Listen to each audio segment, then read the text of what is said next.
Bonjour. Il vit et il crut. Il vit et il crut. Ces 5 mots, qui relatent l'expérience de Jean dans l'évangile que nous lisons en ce matin de Pâques, attestent de notre foi en la résurrection de Jésus. Leur simplicité est manifeste. Point n'est besoin de formules ronflantes pour attester la résurrection de Jésus. Il y a une discrétion fondamentale de cette irruption de l'extraordinaire dans la vie de l'humanité. Il vit et il crut. Pour croire en la résurrection, il faut d'abord voir. Voir, c'est être un témoin, c'est analyser une situation. La vue mobilise à la fois notre œil et notre intelligence. Qu'a vu exactement l'apôtre Jean? Des pièces à conviction.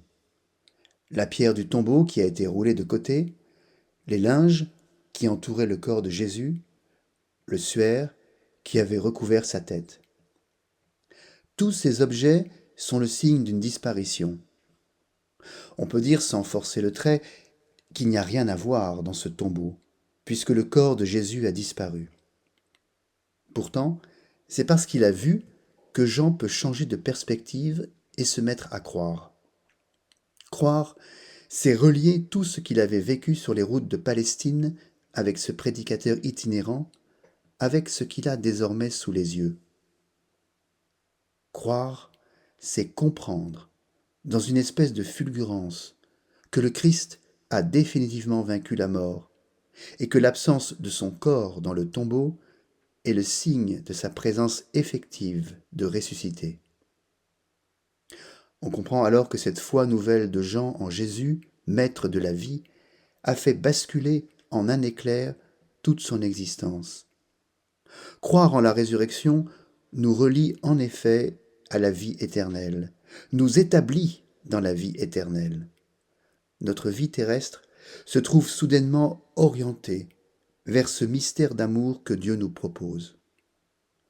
Croire en la résurrection entraîne toute notre personne dans cette promesse de vie divine. L'éternité, pour ce que nous pouvons en comprendre, est à notre portée. Jésus ressuscité se laisse toucher. Sa présence nous est donnée, à nous les croyants, pour que nous l'annoncions à nos contemporains. En ce matin de Pâques, courons, comme Pierre et Jean, au tombeau vide, pour annoncer la bonne nouvelle du salut de l'humanité. Oui, Christ est ressuscité. Il est vraiment ressuscité. Cherchez, vous trouverez. Frappez, on vous ouvrira. Bon dimanche de Pâques.